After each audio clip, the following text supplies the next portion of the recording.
एक खूबसूरत चेहरा जिसके मुकद्दर में ठकुराइन बनकर राज करना लिखा था। मगर तकदीर की शतरंज पर चालें कुछ ऐसी चली गईं कि हवेली की वो शहजादी अपने ही घर में कैदी बनकर रह गई। मोहब्बत को दौलत के तराजू में तोलने वाली अंजलि को जब ठाकुर के कड़वे सच का पता चला तो उसके पैरों तले से जमीन निकल गई। एक ऐसा झूठ, एक ऐसी शर्त और एक ऐसा नौकर जिसने मौत के मुंह में जाकर अंजलि की आबरू और उसकी औलाद की हिफाजत की। मैं दुल्हन बनी कमरे में बैठी थी जब अचानक नौकर मेरे पास आया। कृपया मुझे त्याग मत देना, तलाक न देना। मैं रोते हुए उसके सामने विनती करने लगी। मुझे ठाकुर साहब ने आदेश दिया है कि मैं तुम्हें छोड़ दूं। नौकर की जुबानी यह कड़वा सच सुनकर मैं, अंजलि, रोती हुई उसके चरणों में बैठ गई। तुम मेरे हर दर्द, हर दुख को जानते हो, इसलिए मुझ पर थोड़ी दया करो और यह अन्याय मेरे साथ मत करो। अंजलि के उस सुंदर चेहरे पर न जाने किस किस बात का डर छिपा था कि वह नौकर उसकी आंखों की बेबसी देखकर अपना सब कुछ हार गया। और फिर उसने ऐसी कठिन शर्त अंजलि के सामने रखी कि वह डर से कांप उठी। अभी शादी में मात्र 4 दिन बाकी थे और मेरी मां का पारा चढ़ा हुआ था। तुझसे इतना नहीं हो रहा कि आकर मेरा हाथ भंटा दे, वहां आराम से बैठी जलेबियां खाने में मग्न है। मां ने अपनी तरफ से अंजलि की जमकर क्लास ली, मगर चढ़ती जवानी के नशे में चूर अंजलि पर इस डांट का जरा सा भी असर न हुआ। आखिर क्या हो गया है तुझे मां? 4 दिन बाद मैंने इस इलाके के बड़े ठाकुर की अर्धांगिनी बनना है। भला मैं क्यों ये मजदूरों और नौकरों वाले काम करूं? तेरी बेटी का नाम अंजलि है मां, और मैं ये छोटे मोटे काम करने के लिए इस दुनिया में नहीं आई। मैं तो ठकुराइन बनकर पूरे गांव पर राज करूंगी। अंजलि के मासूम चेहरे पर अपने उज्जवल और अमीर भविष्य की उम्मीदें चमक रही थीं। मां को अपनी बेटी पर बहुत प्यार आया। वह भावुक होकर बोली, सदा सुखी रहे मेरी बेटी, तू वास्तव में राज करेगी। मेरा आशीर्वाद तेरे साथ है मेरी लाडो। मां के इस तरह भावुक होने पर वह खिलखिलाती हुई उनकी गोद में सिर रखकर लेट गई। सुहावनी यादों के साथ हवाओं में उड़ती हुई अंजलि यह बिल्कुल नहीं जानती थी कि जीवन मां की गोद जैसा कोमल और खुशियों की दुआएं लेने वाला नहीं होता। वह शांत होकर आंखें मूंद गई। कल अंजलि की शादी थी और आज अर्जुन उसके सामने एक याचक बनकर खड़ा था। मैंने कहा था अंजलि कि मैं वापस आऊंगा, फिर क्यों तुमने मेरा इंतजार नहीं किया? मां बता रही थी कि किसी बड़ी हवेली से तेरा रिश्ता आया है और तूने तुरंत हां कर दी है। देखो अंजलि, तुम जानती हो मैं बचपन से तुमसे प्रेम करता हूं। मेरे साथ यह अन्याय मत करो। अर्जुन का पूरा चेहरा आंसुओं से भीगा हुआ था। अर्जुन, मेरा मूड खराब मत करो। वह ठाकुर तुमसे हर लिहाज से बेहतर है। वह सुंदर है, उसके पास अपार धन दौलत है। मैं उसे बहुत पसंद आई हूं, और सबसे बढ़कर यह कि उसका रंग भी गोरा है। अंत में अंजलि ने अर्जुन के सांवले रंग पर ऐसी चोट की कि वह दुखी होकर वापस मुड़ गया। वह दूसरे गांव की किसी हवेली में नौकर था। अर्जुन हमेशा के लिए यह गांव छोड़कर चला गया है। वह कह रहा था कि अब उसके लिए यहां कुछ बाकी नहीं रहा, इसलिए वह कभी वापस नहीं आएगा। अर्जुन की मां ने जब अंजलि की मां को यह बताया तो अंजलि, जो उस समय दुल्हन बनी बैठी थी, ये सब सुनकर बात को अनसुना कर दिया। आया बड़ा प्रेमी, जेब में 2 पैसे तो होते नहीं हैं और सपने देखेगा मुझसे शादी के। वह नफरत से सोचने लगी।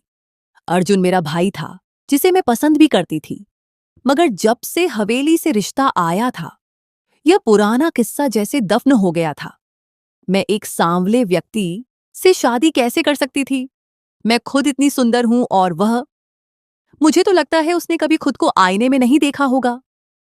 उसके लहजे में अहंकार झलक रहा था, मगर दूर खड़ी नियति उसकी नादानी पर कड़वाहट से मुस्कुरा रही थी। जीवन ने अचानक ही पलटा खाया और वह ठाकुर की दुल्हन बनकर उसकी विशाल हवेली में आ गई। शुरू के दिन तो बड़ी खुशी और रंगीनी में गुजरे। शक्ति और शासन का नशा इंसान पर गहरा असर डालता है, मगर जैसे जैसे जीवन सामान्य होने लगा, अंजलि को महसूस हुआ कि उसका दम घुटने लगा है। उसे हवेली की 4 दीवारी से बाहर जाने की बिल्कुल अनुमति नहीं थी। किसी पराये को चेहरा दिखाने की इजाजत नहीं थी। ठाकुर साहब अत्यंत कठोर और शकी स्वभाव के व्यक्ति थे। अंजलि को अब वह हवेली एक सुंदर कैद खाना महसूस होने लगी थी, जिसमें वह अपनी मर्जी से सांस लेने के लिए भी स्वतंत्र नहीं थी। ठाकुर साहब, आज मेरा अपने माता पिता से मिलने का बहुत मन कर रहा है। अंजलि ने सिगरेट का धुआं हवा में छोड़ते हुए ठाकुर को विनती भरी नजरों से देखा। अगर आप थोड़ी देर की अनुमति दे दें तो। सारी उम्र तुमने उनके साथ ही गुजारी है अंजलि बेगम, और यहां आए तुम्हें अभी सिर्फ कुछ हफ्ते ही हुए हैं। अभी से इतनी उदास हो गई हो, ऐसा भी क्या रखा है वहां? कहीं तुम अपने पीछे अपना कोई प्रेमी तो नहीं छोड़ आई? ठाकुर ने अपनी लाल आंखें अंजलि के चेहरे पर जमाते हुए जहरीले लहजे में पूछा। नहीं ठाकुर साहब, ऐसी कोई बात नहीं, मैं तो बस मां से मिलना चाहती थी। कोई जरूरत नहीं है अब उनसे कोई भी संबंध रखने की। मैं तुम्हें इज्जत की छत और पेट भर रोटी दे रहा हूं, इसी पर संतुष्ट रहो। ठाकुर की इस पत्थर दिल बात पर मुझे हवेली में अपना वह पहला दिन याद आ गया। मुझे शादी के दूसरे ही दिन जब यह कड़वा सच पता चला कि ठाकुर की पहले भी 2 पत्नियां मौजूद हैं, तो मेरे होश उड़ गए। किस्मत ने मुझे जोरदार तमाचा मारा था। मेरा सारा अहंकार झाग की तरह बैठ गया था। उन दोनों पत्नियों से ठाकुर की 4 बेटियां थीं। शादी की पहली ही रात उन्होंने मुझसे यह रहस्य खोल दिया था कि वे मेरी सुंदरता के दीवाने जरूर थे, मगर मुझसे विवाह सिर्फ और सिर्फ अपने वंश वारिस के लिए किया है जो मैं उन्हें दे सकती हूं। मेरी जिंदगी में अजीब सी उथल पुथल मच गई थी। मैं बस यही सोचकर हर वक्त परेशान रहती कि न जाने अब क्या होगा अगर मैं ठाकुर साहब को वारिस न दे सकी। मुझे मजबूर मत करो अंजलि बेगम कि मैं तुम्हारे साथ कोई गलत व्यवहार करूं, ठाकुर ने चेतावनी दी। ठाकुर साहब, आपका खास नौकर कपिल आया है। वह कह रहा है कि कोई विशेष संदेश है जो अनिवार्य रूप से आप तक अब भी पहुंचाना है। नौकरानी की यह सूचना मिलने पर अंजलि बुझे हुए दिल के साथ वहां से चल दी। तुम जाओ अंजलि बेगम, हम इससे अकेले में कुछ जरूरी बात करना चाहते हैं। ठाकुर के इस आदेश पर वह हैरान रह गई। ऐसा पहली बार हुआ था कि ठाकुर ने किसी नौकर के आने पर मुझे वहां से हटने को कहा था। मेरे दिल में जिज्ञासा और विद्रोह ने अंगड़ाई ली। मैं वहां से हट तो गई, मगर अंदर के कमरे में जाकर दरवाजे की ओट में खड़ी हो गई। हालांकि अपना चेहरा घूंघट से अच्छी तरह ढक लिया था। आने वाले व्यक्ति को देखकर अंजलि को लगा जैसे उस पर हवेली की छत गिर गई हो। पेंट कोट पहने, बालों को जेल से सेट किए हुए आने वाला व्यक्ति कोई और नहीं बल्कि ठाकुर का बहुत ही खास आदमी था, जिसे मैंने एक बार खिड़की से ठाकुर के साथ देखा था। मेरे दिल में डरावने विचार आने लगे कि आखिर यह व्यक्ति कौन है, ठाकुर ने इसे किस काम के लिए बुलाया है। उसके दिल में दर्द की एक लहर उठी। उसने ठाकुर के चेहरे के हाव भाव पढ़ने चाहे, मगर वे बड़े शांत बैठे रहे। हाँ बोलो कपिल, क्या हुआ हमारे उस काम का? मैंने ठाकुर को इससे पहले कभी इतना बेचैन नहीं देखा था। हो गया आपका वह काम, और याद रखिएगा ठाकुर साहब, यह आखिरी बार था। मैं इसके बाद आपके लिए ऐसा कोई भी काम नहीं करूंगा। कपिल के लहजे में मौजूद अहंकार और कड़वाहट देखकर मैं अपनी जगह जम गई। मैंने जीवन में कभी किसी को ठाकुर से इस लहजे में बात करते नहीं सुना था। मैं जितना हैरान होती उतना कम था। मैं सोचने लगी कि आखिर क्या मामला है जो यह नौकर इस लहजे में बात कर रहा है, और ठाकुर ने इसे कुछ नहीं कहा बल्कि उल्टा मुस्कुराने की कोशिश की है। वह ठाकुर का क्या काम करके लौटा था? अपने अंदर उठते हुए इन सवालों को दबाती हुई मैं वहां से हट गई। पुलिस के हत्थे चढ़ते चढ़ते बाल बाल बचकर आया हूं, यूं समझें कि मौत के कुएं से वापसी हुई है मेरी। कपिल बिल्कुल शांत अंदाज में बैठकर अपनी सारी कहानी सुनाने लगा। कुछ दिन यूं ही गुजर गए। अंजलि ने ठाकुर के स्वभाव को बहुत टटोला, मगर उसके साथ ठाकुर का व्यवहार वैसा ही कठोर रहा। फिर उसे पता चला कि वह मां बनने वाली है। वह ये गलतफहमी पाले बैठी थी कि ठाकुर यह खबर सुनकर खुश हो जाएगा और शायद उसके साथ अपना व्यवहार बेहतर कर लेगा। मगर उसकी यह गलतफहमी उस समय दूर हो गई जब ठाकुर ने यह खबर सुनकर उसके कानों में अत्यंत क्रूर लहजे में फुसफुसाया। वह एक सहमी हुई चिड़िया की तरह थरथर कांपने लगी। ठाकुर साहब, ये मेरे वश में नहीं है।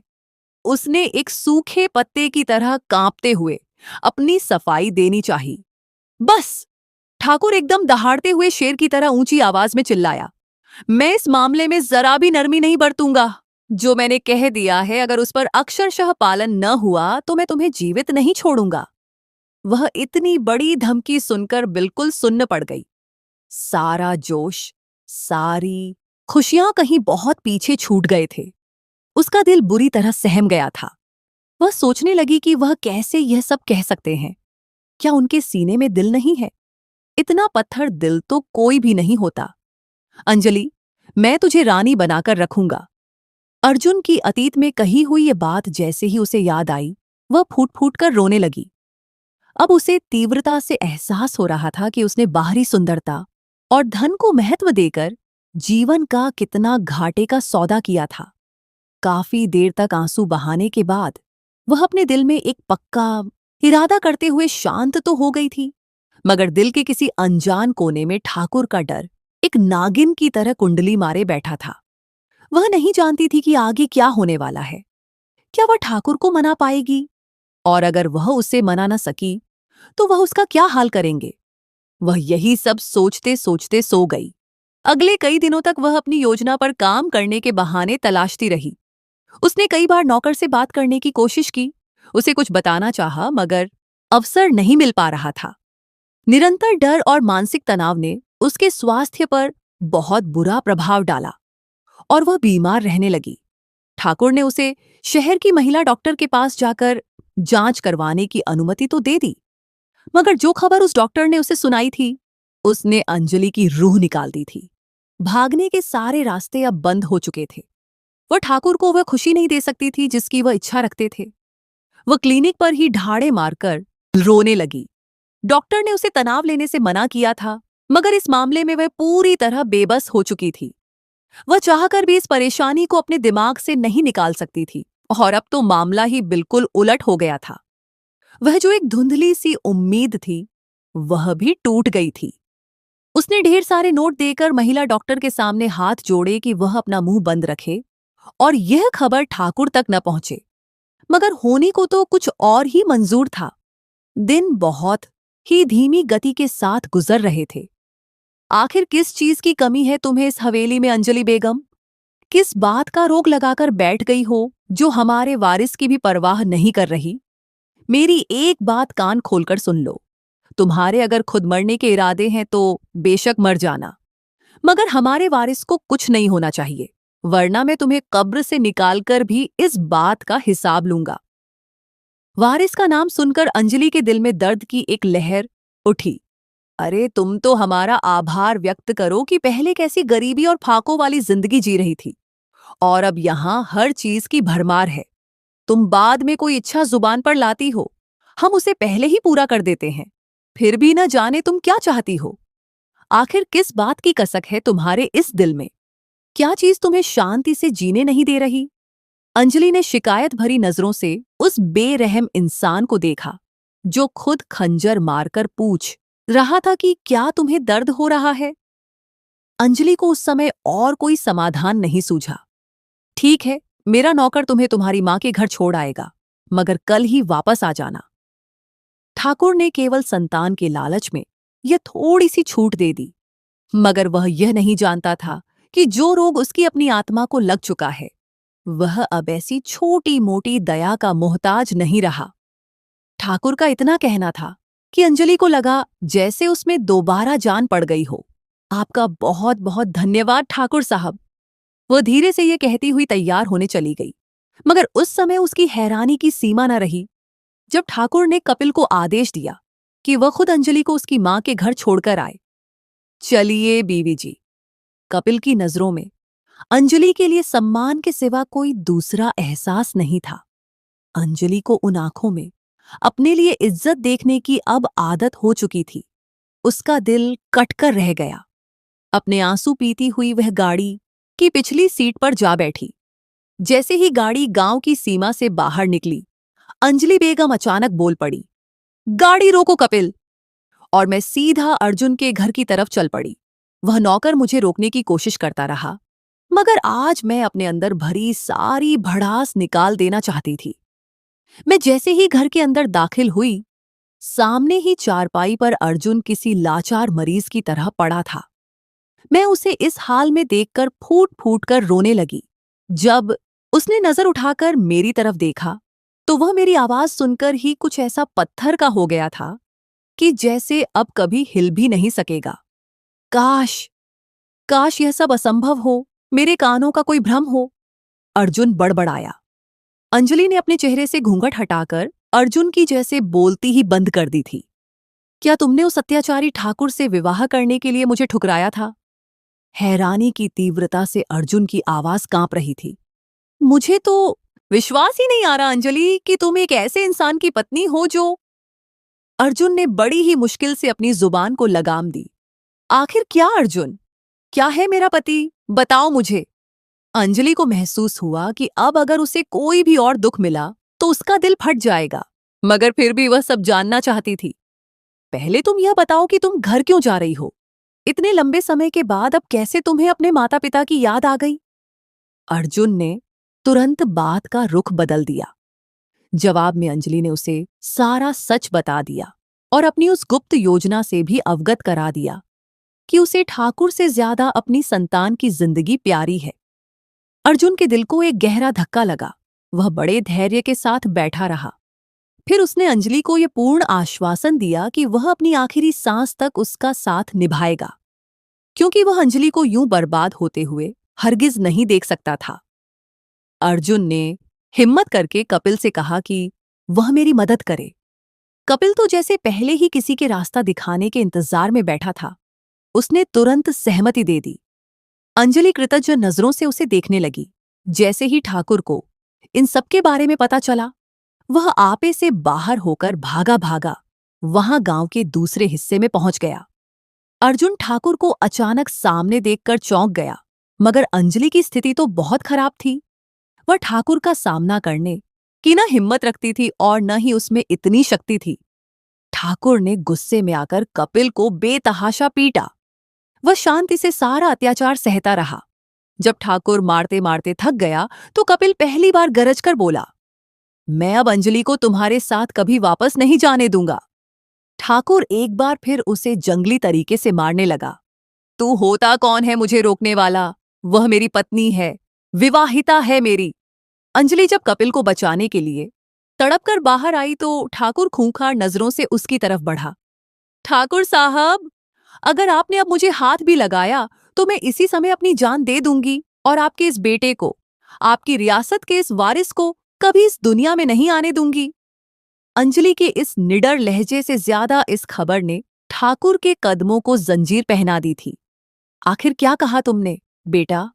क्या हमारा बेटा होगा? ठाकुर की खुशी का कोई ठिकाना न रहा। वह फूला नहीं, समा रहा था। अंजलि के शांति से सिर हिलाने पर वह चुप तो हो गया, मगर यह वह शांति थी जो किसी बहुत बड़े तूफान के आने का संकेत होती है। असल में अंजलि ने कपिल की जान बचाने के लिए ठाकुर से एक सफेद झूठ बोला था। एक ऐसा झूठ जो बहुत जल्द सबके सामने आने वाला था। ठाकुर ने कपिल को अपने होने वाले बच्चे के नाम पर क्षमा तो कर दिया और अंजलि को जबरदस्ती वापस हवेली ले गया। पूरे गांव में यह खबर जंगल की आग की तरह फैल गई कि ठाकुर के यहाँ वारिस का जन्म होने वाला है।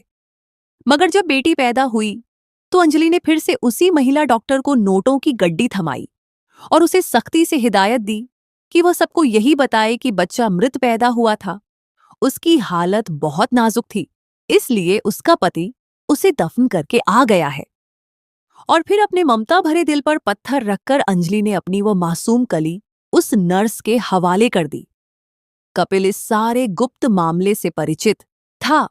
उसने उस नर्स से उस बच्ची को लिया और ले जाकर अपनी बहन को सौंप आया कि किसी भी कीमत पर इस बच्ची की रक्षा करनी है। यह खबर जब ठाकुर तक पहुंची तो वह गुस्से से पागल हो गया। उसने अपनी ही बेटी पर घिनौना आरोप लगा दिया। अंजलि को एक साथ जिंदगी के दो इतने बड़े झटके लगे कि वह होश और हवास से बिल्कुल बेगाना हो गई। वह कई महीनों तक कोमा की स्थिति में रही और आज उसे जीवन में पहली बार होश आया था। पूरे 7 महीने तक वह इस दुनिया से बेखबर रही थी। होश में आने के बाद जैसे ही उसने रोना शुरू किया, ठाकुर के कमरे में दाखिल होने पर वह एकदम से स्थिर हो गई। अंजलि, मुझे तीव्रता से यह महसूस हुआ है कि मैं तुम्हारे बिना जीने की कल्पना नहीं कर सकता। मैं तुमसे एक बार फिर विवाह करना चाहता हूं। उसकी ये बात सुनकर अंजलि को लगा जैसे ठाकुर का दिमाग चल गया है। आप शायद भूल रहे हैं कि आप मुझे तलाक दे चुके हैं। उसने याद दिलाया। हम दोबारा से तमाम रस्में पूरी करेंगे। मैं दोबारा तुमसे शादी रचाऊंगा। ठाकुर ने अधिकारपूर्ण अंदाज में आदेश दिया। मैं अब आपका कोई भी आदेश मानने के लिए हरगिज बाध्य नहीं हूं। अंजलि ने बड़ी निडरता से जवाब दिया। मैं तुमसे सलाह नहीं मांग रहा कि तुम मानोगी या नहीं। मैं तुम्हें आदेश दे रहा हूं कि तुम्हें यह करना है। मुझे हर कीमत पर तुम चाहिए, वरना। वह उसकी अगली बात सुनकर सुन्न रह गई। फिर ठाकुर की मर्जी के खिलाफ वह कपिल को अपने सारे दुख सुनाती रही और कपिल एक मसीहा बनकर उसके जख्मों पर मरहम रखता रहा। वे दोनों उस रात एक ऐसा वादा कर चुके थे कि अब ठाकुर तो क्या, दुनिया की कोई भी शक्ति उनको अलग नहीं कर सकती थी। उसी रात उन्होंने वह गांव हमेशा के लिए छोड़ने का बड़ा निर्णय ले लिया। मगर कपिल इस कदर निर्धन था कि उसके पास ट्रेन के टिकट के पैसे तक नहीं थे। एक अजनबी व्यक्ति ने जैसे ही अंजलि के इस सुंदर चेहरे को देखा, वह तुरंत उनकी मदद के लिए तैयार हो गया। उसने न केवल उनके टिकट के पैसे दिए बल्कि शहर में अपना एक खाली घर भी उनके रहने के लिए दे दिया। अंजलि और वह नौकर कपिल उस अनजान फरिश्ते जैसे आदमी के बहुत आभारी हुए। अंजलि और कपिल अब शहर में बसने लगे। जिस व्यक्ति ने उनकी सहायता की थी, वह समय समय पर उनकी कुशलता पूछने आता रहता था। अंजलि इस बात से बिल्कुल अनजान थी कि वह व्यक्ति मन ही मन उसे पसंद करने लगा है, इसीलिए वह बार बार आता है। मगर कपिल की उपस्थिति के कारण वह अपनी इस पसंद को व्यक्त करने की हिम्मत नहीं कर पा रहा था। अंजलि के दिल में अब भी ठाकुर का वह डर बैठा हुआ था कि अगर उसे जरा सी भी भनक मिल गई तो वह यहां भी आ पहुंचेगा और शायद उसे जान से मार देगा। मगर कपिल हमेशा उसका हौसला बढ़ाता। तुम बिल्कुल चिंता ना करो, ऐसा कुछ नहीं होगा। मैं परछाई की तरह तुम्हारे साथ हूं। उधर ठाकुर एक पागल की तरह उन दोनों को ढूंढता रहा, लेकिन उसकी तमाम कोशिशें बेकार गईं। अंजलि उसे कहीं न मिली। अंततः ठाकुर हारकर बैठ गया। फिर एक दिन कपिल ने यह निर्णय लिया कि वह गांव जाकर अंजलि की उस बेटी को वापस ले आएगा जो इस समय उसकी बहन के पास पल रही थी। आखिर तुम किस मिट्टी के बने हो? मैंने तुम्हें इतना अपमानित करवाया, तुम्हें मेरी वजह से इतनी मार पड़ी। ठाकुर ने तुम्हारे साथ इतना बड़ा अन्याय किया और तुमने फिर भी मुझे सहारा दिया। और वह व्यक्ति जो इस बच्ची का सगा पिता है, वह उसे मरवाना चाहता है। मगर तुम उसे न केवल जीवित रखने बल्कि उसे मेरे पास लाने की बात कर रहे हो। मैं तुम्हारा यह उपकार कैसे उतारूंगी? मैं जीवन भर तुम्हारी आभारी रहूंगी। वह कृतज्ञ नजरों से कपिल को देख रही थी।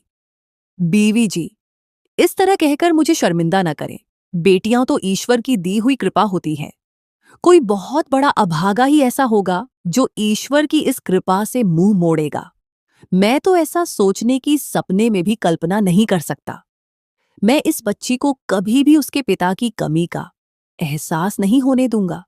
उसे उच्च शिक्षा दिलाऊंगा और किसी बहुत अच्छी जगह उसका विवाह करूंगा। अंजलि विवश होकर उसके गले लग गई और झार-झार रोने लगी। कपिल गांव अंजलि की बेटी को लेने तो गया, मगर कई दिन गुजर गए और वह वापस न लौटा। गुजरते हुए क्षण अंजलि को तीव्र रूप से परेशान कर रहे थे। तभी उसने उस अजनबी व्यक्ति को, जिसके घर में वह रह रही थी, गांव भेजा कि जाकर कपिल का पता तो लगाए। कुछ दिनों बाद उस व्यक्ति ने वापस आकर अंजलि पर यह कयामत ढा दी कि कपिल और उसकी मासूम बेटी को ठाकुर ने बेरहमी से मार दिया है। अंजलि को ऐसा लगा जैसे वह एक बार फिर से बिल्कुल खाली हाथ रह गई है। एक तरफ तो उसे यह जानलेवा दुख था कि कपिल उसकी खातिर असमय मारा गया, जिसने उसे डूबते को तिनके का सहारा दिया था। वह अपने इस सच्चे शुभचिंतक से हमेशा के लिए वंचित हो गई थी। और दूसरी तरफ अपनी बेटी का वह गम उसे अंदर ही अंदर खाए जा रहा था, जिस बच्ची को उसने अभी तक जी भरकर प्यार भी नहीं किया था।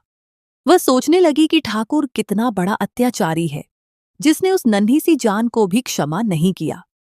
वह व्यक्ति अंजलि को दिलासा देने लगा और सांत्वना देते हुए बोला, तुम अब सब कुछ भूल जाओ और मुझसे विवाह कर लो। मैं तुम्हें दुनिया की तमाम खुशियां दूंगा। लेकिन अंजलि का दिल तो अब कहीं और ही अटका हुआ था। न जाने कहां से उसके अंदर इतना साहस और हिम्मत आ गई कि उसने अकेले ही गांव जाने की ठान ली और उस व्यक्ति को बताए बिना ही गांव की तरफ रवाना हो गई। अंजलि जब गांव पहुंची तो वहां जीवन बाहें फैलाए उसका स्वागत कर रहा था। अंजलि को वहां पहुंचकर पहली खुशखबरी ये मिली कि ठाकुर तो एक सड़क दुर्घटना में मारा जा चुका है, और दूसरी खबर जो उसे हैरान कर देने वाली थी वह यह कि कपिल और उसकी बेटी दोनों बिल्कुल जीवित और सुरक्षित थे। वास्तव में उस शहर वाले व्यक्ति ने अंजलि से वह झूठ बोला था ताकि अंजलि निराश होकर उससे विवाह कर ले। कपिल तो अपनी बेटी को बहन से लेकर वापस आ ही रहा था जब ठाकुर का एक्सीडेंट हुआ, और ठाकुर की विधवाओं ने यह संदेह व्यक्त किया था कि यह हत्या है, जिसकी वजह से पुलिस की जांच के कारण कपिल को कई दिन गांव में ही रुकना पड़ा था और वह अंजलि तक समय पर न पहुंच सका था। और अब अंजलि को अपनी प्यारी बेटी और एक सच्चा प्रेम करने वाला जीवन साथी दोनों मिल चुके थे। सीख, मेरे प्रिय मित्रों, इस लंबी कहानी से हमें यह सीख मिलती है कि धन ही दुनिया में सब कुछ नहीं होता। सच्ची खुशियां कभी भी पैसों से नहीं खरीदी जा सकती। जीवन में जिस वास्तविक शांति और संतोष की हमें तलाश होती है वह बड़े बड़े महलों में नहीं बल्कि ईमानदारी और वफादारी में मिलता है। आज का मनुष्य अपार धन होने के बावजूद मानसिक तनाव और चिंता का शिकार है, जो इस बात का जीवित प्रमाण है कि धन सुविधाएं तो दे सकता है मगर मन की शांति नहीं। शहर के एक मध्यम वर्ग के मोहल्ले में रहते हुए अंजलि और कपिल को 2 साल बीत चुके थे। उनकी बेटी नूर अब चलने फिरने लगी थी और उसकी हंसी से घर महक उठता था। एक शाम जब कपिल काम से वापस लौटा तो उसके चेहरे पर हवाइयां उड़ रही थीं। उसने अंजलि को बताया कि उसे गली में वही शहर वाला अजनबी व्यक्ति दिखाई दिया है, वही व्यक्ति जिसने झूठ बोलकर अंजलि को पाने की कोशिश की थी। अंजलि का दिल जोर से धड़कने लगा। वह यहां कैसे पहुंच गया? क्या वह अभी भी मेरा पीछा कर रहा है? नए पात्र का आगमन। इंस्पेक्टर राणा अगले ही दिन उनके घर की घंटी बजी। सामने एक प्रभावशाली व्यक्तित्व वाला आदमी खड़ा था। मैं इंस्पेक्टर राणा हूं। ठाकुर हत्या मामले की दोबारा जांच के संबंध में आपसे कुछ प्रश्न करने आया हूं। अंजलि और कपिल के पैरों तले से जमीन निकल गई। ठाकुर को मरे 2 साल हो चुके थे, फिर अब यह जांच क्यों? इंस्पेक्टर राणा ने खुलासा किया कि ठाकुर की पहली दोनों पत्नियों ने न्यायालय में प्रार्थना की है कि ठाकुर का एक्सीडेंट नहीं हुआ था, बल्कि उसे सोची समझी साजिश के तहत मारा गया है, और उनका संदेह कपिल पर है। विक्रम का घिनौना खेल। वास्तव में विक्रम ने ठाकुर की विधवाओं से हाथ मिला लिया था। वह अंजलि से अपने अपमान का बदला लेना चाहता था। उसने पुलिस को ऐसे झूठे सबूत दिए थे जिससे यह सिद्ध होता था कि ठाकुर की गाड़ी के ब्रेक कपिल ने फेल की थे। कपिल को गिरफ्तार कर लिया गया और अंजलि एक बार फिर अकेली रह गई। वह अंजलि जो कभी नाज नखरों वाली लड़की थी, अब एक शेरनी बन चुकी थी। उसे एहसास हुआ कि जब तक वह खुद नहीं लड़ेगी, कोई उसकी मदद नहीं करेगा। उसने ठाकुर की हवेली वापस जाने का निर्णय लिया ताकि वह उन दोनों पत्नियों से मिल सके और वास्तविक सच्चाई पता कर सके। हवेली पहुंचकर उसे एक चौंकाने वाला खुलासा हुआ। ठाकुर की पत्नियां खुद विक्रम के हाथों बंधक बनी हुई थीं। विक्रम ने उनसे संपत्ति के कागजात पर हस्ताक्षर करवा लिए थे और उन्हें धमकी दी थी कि अगर उन्होंने कपिल पर आरोप न लगाया तो वह उनकी बेटियों को मार देगा। इसी दौरान अंजलि की मुलाकात एक पुराने परिचित से हुई, अर्जुन। अर्जुन, जिसे अंजलि ने वर्षों पहले उसके रंग और गरीबी के कारण ठुकरा दिया था, अब एक सफल वकील बनकर लौटा था। अर्जुन को जब अंजलि की मुसीबत का पता चला तो उसने अपने पुराने जख्मों को भुलाकर अंजलि का साथ देने का निर्णय लिया। अर्जुन ने न्यायालय में केस लड़ा और अपनी बुद्धिमत्ता से यह सिद्ध कर दिया कि जिस समय ठाकुर का हादसा हुआ, कपिल गांव के थाने में पुलिस के पास मौजूद था। इस तरह कपिल के पास एक मजबूत एलिबाई मौजूद था। न्यायालय में विक्रम के खिलाफ तमाम सबूत पेश कर दिए गए और उसे धोखाधड़ी और हत्या की साजिश में गिरफ्तार कर लिया गया। ठाकुर की पत्नियां भी अंजलि के सामने शर्मिंदा थीं और उन्होंने अपनी गलती स्वीकार कर ली। अंजलि ने हवेली की संपत्ति में से अपना हिस्सा लेने से इनकार कर दिया और उसे ठाकुर की बेटियों के नाम कर दिया। वह कपिल, नूर और अपनी मां के साथ एक साधारण मगर शांत जीवन बिताने के लिए वापस अपने छोटे से घर आ गई। अंजलि और कपिल के लिए वह दिन किसी चमत्कार से कम न था जब वे शहर के उस कपटी व्यक्ति की साजिशों से निकलकर दोबारा एक हुए थे। लेकिन खुशियां अभी थाली में सजी सजाई नहीं मिली थीं। ठाकुर की मृत्यु के बाद हवेली की राजनीति और विरासत की जंग ने एक ऐसा रुख ले लिया था जिसकी अंजलि ने कभी सपने में भी कल्पना नहीं की थी। हवेली का नया वारिस। कुंवर विक्रम सिंह ठाकुर की मृत्यु के बाद अचानक एक नए पात्र का प्रवेश हुआ जिसने सबके होश उड़ा दिए। ये था कुंवर विक्रम सिंह, जो ठाकुर का सौतेला भाई था और वर्षों से शहर में रह रहा था। वह ठाकुर से भी ज्यादा क्रूर और चतुर था। उसने आते ही हवेली पर कब्जा कर लिया और दावा किया कि ठाकुर ने मरने से पहले तमाम संपत्ति उसके नाम कर दी है। विक्रम सिंह की नजरें सिर्फ संपत्ति पर नहीं थीं, बल्कि वह अंजलि की सुंदरता की चर्चा भी सुन चुका था। उसने कपिल को धमकाना शुरू कर दिया कि अगर वह अंजलि को लेकर गांव से न निकला तो वह उनकी बेटी नूर को नुकसान पहुंचाएगा। ममता की जंग और सिद्धार्थ की भूमिका। अंजलि अब वह डरने वाली लड़की नहीं रही थी। इसी दौरान उसकी मुलाकात सिद्धार्थ से हुई, जो कि एक सामाजिक कार्यकर्ता और एक बड़े समाचार पत्र का रिपोर्टर था। सिद्धार्थ को जब पता चला कि एक शक्तिशाली जमींदार एक मासूम परिवार को प्रताड़ित कर रहा है, तो उसने इस केस को मीडिया में उछालने का निर्णय लिया। सिद्धार्थ ने अंजलि को सलाह दी, अंजलि बीवी, कानून सिर्फ शक्तिशाली का नहीं होता। अगर आपके पास सच है तो हम इस हवेली के काले कारनामे दुनिया के सामने लाएंगे। अर्जुन का मौन बलिदान। अर्जुन, जो कि अब एक सुलझा हुआ वकील बन चुका था, दोबारा अंजलि की जिंदगी में आया, मगर इस बार उसके साथ उसकी मंगेतर सारा भी थी, जो खुद एक फॉरेंसिक विशेषज्ञ थी। अर्जुन ने जब देखा कि अंजलि एक बार फिर खतरे में है, तो उसने अपनी शादी तक टाल दी ताकि वह कपिल और अंजलि को इस कानूनी दलदल से निकाल सके। एक रात जब विक्रम सिंह के गुंडों ने कपिल पर हमला किया, तो अर्जुन ने अपनी जान पर खेलकर उसे बचाया। अस्पताल के बिस्तर पर पड़े अर्जुन ने अंजलि से कहा, मैंने तुमसे प्रेम किया था अंजलि, और प्रेम का अर्थ सिर्फ पाना नहीं होता, किसी की खुशी की रक्षा करना भी होता है।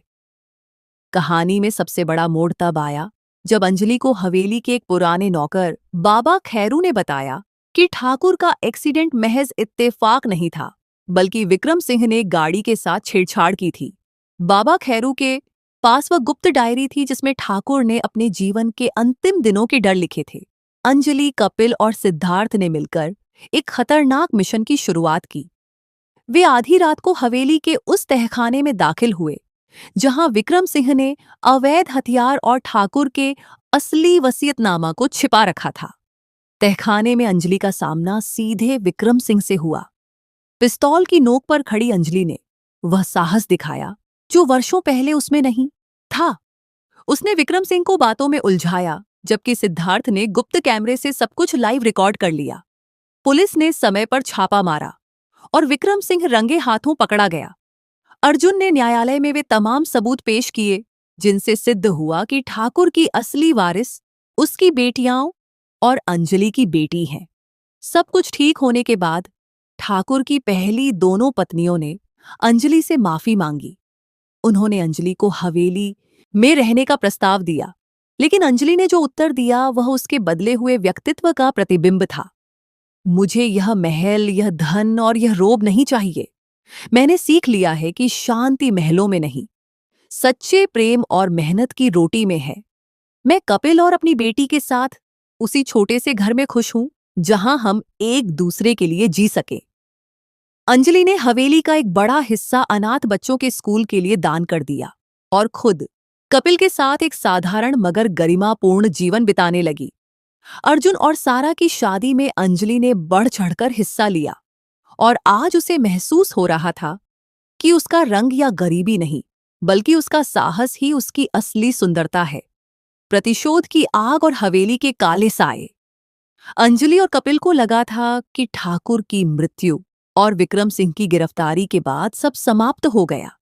लेकिन हवेली की दीवारों में अभी एक ऐसी महिला कैद थी जिसकी नफरत वर्षों पुरानी थी। ठाकुर की बड़ी पत्नी रानी साहिबा। रानी साहिबा शांत जरूर थी, मगर हारी नहीं थी। उसने अंजलि की बेटी नूर को अपने रास्ते का कांटा समझ लिया था, क्योंकि नूर कानूनी रूप से ठाकुर की संपत्ति में बराबर की हिस्सेदार थी।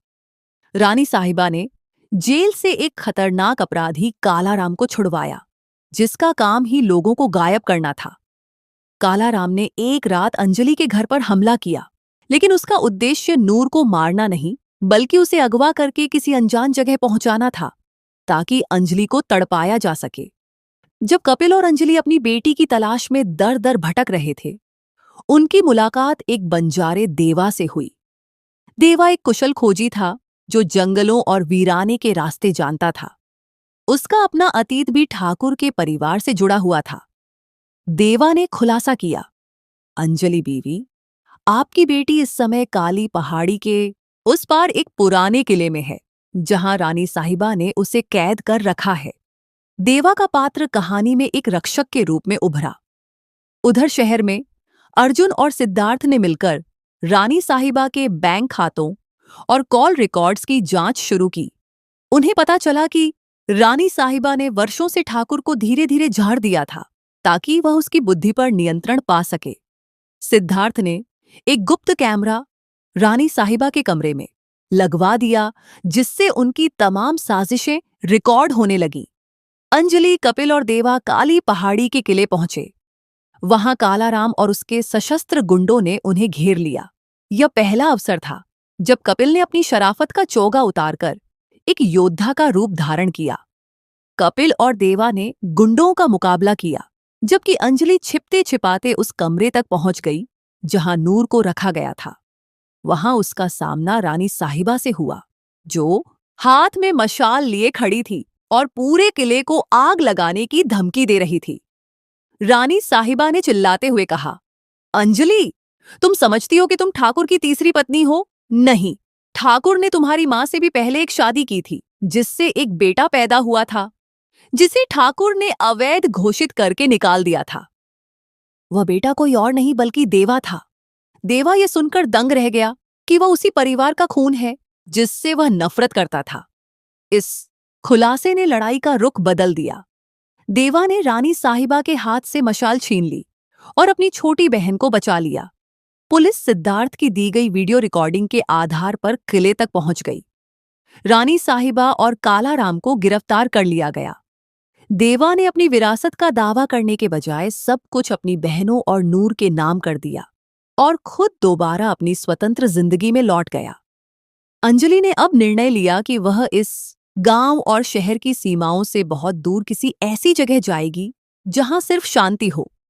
अर्जुन ने उन्हें एक फार्म हाउस खरीदने में मदद की, जहां अंजलि की मां, कपिल और नूर अब एक साथ रहने लगे। कहानी के अंत में अंजलि ने एक कल्याणकारी संस्था स्थापित की, जिसका नाम उम्मीद रखा। यह संस्था उन लड़कियों के लिए थी जिन्हें दहेज या सुंदरता के आधार पर ठुकरा दिया जाता था। अंजलि के जीवन की सीख अब दूसरों के लिए प्रेरणा बन चुकी थी। हवेली के गहरे राज और सुल्तान की वापसी। अंजलि और कपिल अब फार्म हाउस में एक शांत जीवन बिता रहे थे, लेकिन यह शांति उस समय बिखर गई जब एक रात उनके दरवाजे पर खून से लथपथ एक व्यक्ति आ गिरा। यह देवा था, जो पहाड़ों में गायब हो गया था। उसने मरती हुई आवाज में सिर्फ एक नाम लिया, सुल्तान। सुल्तान वास्तव में ठाकुर का वो सबसे बड़ा शत्रु था, जिसे ठाकुर ने 20 साल पहले एक झूठे केस में जेल भिजवा दिया था। सुल्तान अब वापस आ चुका था और उसका उद्देश्य सिर्फ ठाकुर को नहीं, बल्कि उसके हर उस इंसान को नष्ट करना था जो इस हवेली या संपत्ति से जुड़ा था। सुल्तान ने शहर के तमाम गुंडों को इकट्ठा कर लिया था और उसकी पहली नजर अंजलि पर पड़ी। उसने अंजलि को अगवा करने की योजना बनाई ताकि वह ठाकुर की आत्मा को तड़पा सके। इसी दौरान अंजलि को पता चला कि ठाकुर ने मरने से पहले स्विस बैंक के एक लॉकर की चाबी उसके एक गहने में छिपा दी थी, जिसका जिक्र उसने कभी किसी से नहीं किया था। उस लॉकर में ठाकुर के उन तमाम अवैध धंधों के सबूत थे, जिनमें सुल्तान भी शामिल था। अंजलि ने निर्णय लिया कि वह अब सिर्फ रोएगी नहीं, बल्कि उस चाबी को हथियार के रूप में उपयोग करेगी। उसने सिद्धार्थ को बुलाया और एक गुप्त मिशन तैयार किया। नए पात्र का प्रवेश। जोया। कहानी में एक नया पात्र जोया आई, जो एक अंडरकवर पुलिस ऑफिसर थी और सुल्तान की गैंग को पकड़ने की कोशिश कर रही थी।